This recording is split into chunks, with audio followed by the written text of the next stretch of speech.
आज हम इस वीडियो में करने वाले हैं एक वेबसाइट का ऑडिट। ये किसी स्पेनिश लैंग्वेज में वेबसाइट है। हम एसईओ ऑडिट करने के लिए सबसे पहले बेसिक चीज़ें स्टेप चेक करेंगे। सबसे पहले हमें चेक करना है कि क्या इस वेबसाइट में साइट मैप अवेलेबल है या नहीं है। अभी तक इस वेबसाइट पे साइट मैप है। robot.txt वेबसाइट की एक बार स्पीड भी हम चेक कर लेते हैं पेज स्पीड इनसाइट से।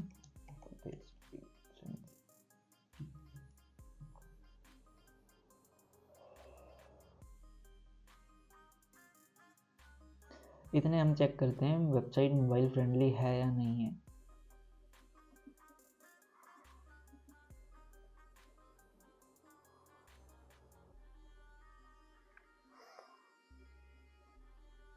देखिए अब मोबाइल में क्या हो रहा है कि जो यहाँ पे लिंक लगा हुआ है, जो इनका नेम है श्योर देला इंडिया, बट वो बैकग्राउंड की वजह से हाइड हो रहा है। तो हम क्या करेंगे, एक स्क्रीनशॉट लेके पिक कर लेंगे या फिर अपने एक रिपोर्ट में मेंशन करते जाएंगे कि हमें ये एरर इस टाइम पे मिला है, या फिर हमारे इसमें भी डेस्कटॉप में भी इशू आ रहा है।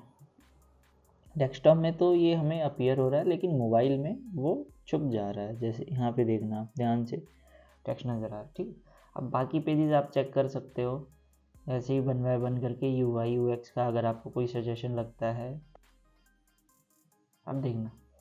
अब आप एक चीज़ नोटिस करना, जब भी मैं URL पे होवर कर रहा हूँ तो अब क्या है कि जो यहाँ पे इंटरनल लिंकिंग है वो URL में कैप्स यूज़ हो रहा है। कैप्स यूज़ हो रहा है, ये देखना, जो कि एक SEO पर्पज़ से वो यूज़ नहीं होने चाहिए। कैप्स किसी भी स्लग में आपके कैप वर्ड यूज़ नहीं होने चाहिए। तो आप क्या करोगे, स्क्रीनशॉट ले लेना और पेस्ट स्टिल URL कैप्स।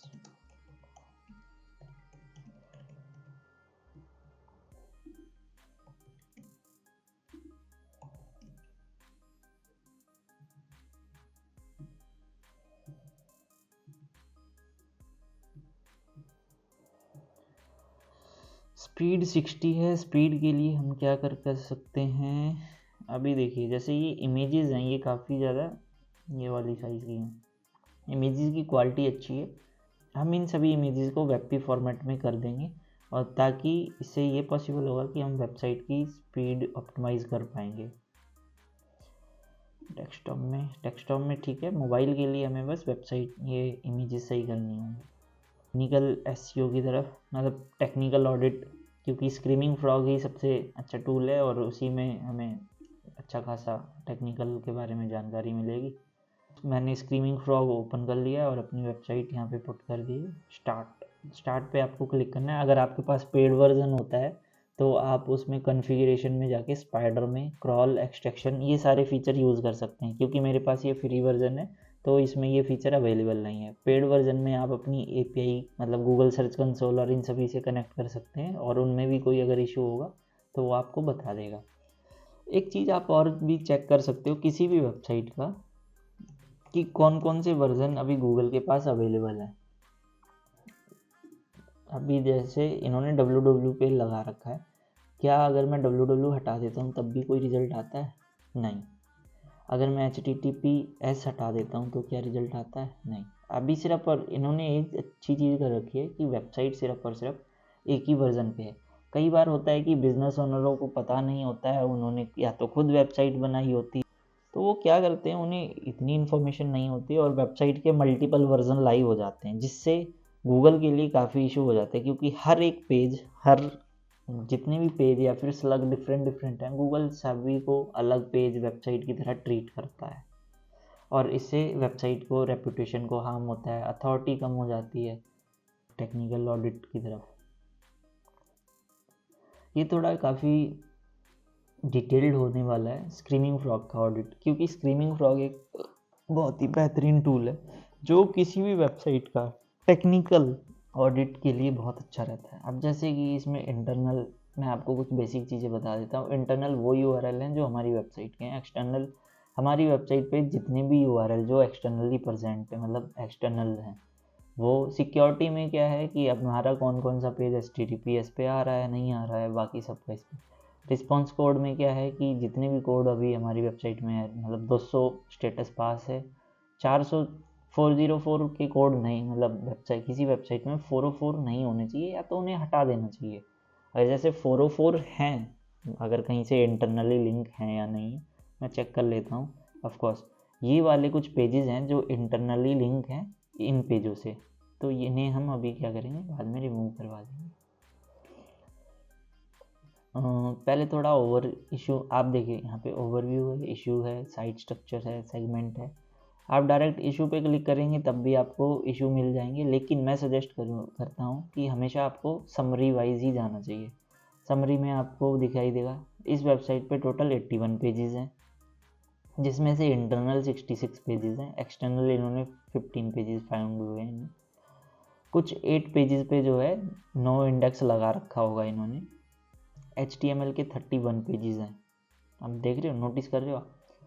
81 वो पेजेस थे जो इन्होंने URL, पेज मतलब URL ही होता है, URL डिस्कवर कर दे इस टूल ने, मतलब एक बॉट को 81 URL मिले, लेकिन यूज़र के लिए 31 पेजेस ही हैं इस वेबसाइट पे। अब हम मूव होते हैं अपना रिस्पॉन्स कोड। रिस्पॉन्स कोड में क्या है, 81 पेजेस, सक्सेस 71, रिडायरेक्शन इन्होंने 2 पेजेस पे रिडायरेक्शन लगा रखा है 302। ये एक्सटर्नल URL है, व्हाट्सअप का है, और ये गूगल मैप का है, तो इसका हम कुछ नहीं कर सकते हैं। 404 को ज़रूर देखना होता है कि 404 को हम मिनिमाइज़ कर, मतलब जितने कम 404 वेबसाइट पे हो उतना बेटर है, वरना कई बार होता है कि यूज़र कुछ भी सर्च कर देता है आपकी वेबसाइट पे जाके, वो URL एग्जिस्ट नहीं करता है, तो 404 तो आएगा ही। अब हम चलते हैं इसके बाद पेज टाइटल की तरफ। ओवर 60 कैरेक्टर, वैसे बोला तो जाता है गूगल के अकॉर्डिंग 60 कैरेक्टर की ही लिमिट, मतलब वो विजिबल 60 कैरेक्टर तक ही होता है, तो आप ट्राई करना है कि जो भी यहाँ से 60 कैरेक्टर से ऊपर आ रहे हैं अपना डाटा पुट कीजिए, एक एक्सेल शीट मेंटेन कीजिए, उसमें URL लीजिए, टाइटल लीजिए और उनके कैरेक्टर की लेंथ, और फिर मैं आपको दिखाता हूँ शीट कुछ इस तरीके से।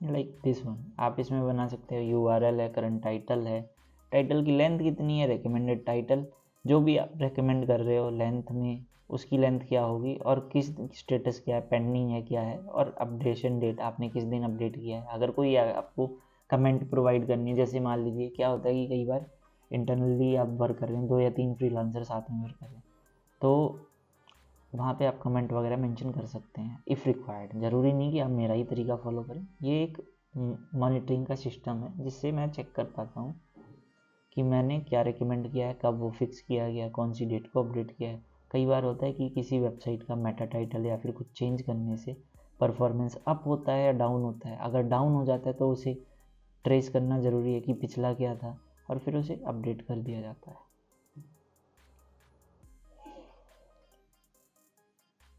मेटा डिस्क्रिप्शन आप देख सकते हैं, ये कुछ बेसिक जो है हेडिंग वेडिंग। हम नेक्स्ट वीडियो में स्क्रीमिंग फ्रॉग का डिटेल्ड ऑडिट सीखेंगे, क्योंकि ये मैंने किसी क्लाइंट है मेरा, मैं कोई सी वेबसाइट पिक करूँगा और उस पर ऑडिट करके आपको शो करूँगा। अगर आप चाहते हैं कि आपकी वेबसाइट का ऑडिट करें तो आप कमेंट सेक्शन में अपनी वेबसाइट ज़रूर शेयर करें। Thank you.